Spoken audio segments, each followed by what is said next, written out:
Papa Leo wa 14 ameondoka kwenda uwanja wa ndege wa kimataifa wa Houari Boumediene wa Algeria hii leo Jumatano asubuhi na kuelekea huko nchini Kameruni. Na tayari amekwisha wasili nchini Kameruni ikiwa ni ziara yake ya siku 11 katika bara la Afrika.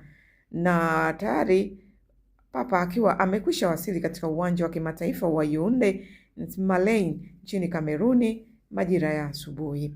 Awali, kabla ya kuwasili uwanja wa ndege, aliagana na shirika la kitume nchini Algeria na kufanya ziara fupi katika kitalu cha mama wa Afrika kinachoendeshwa na shirika la wamisionari la Masista wa Upendo.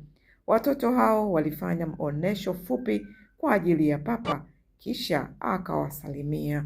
Linda Simtandi Sati.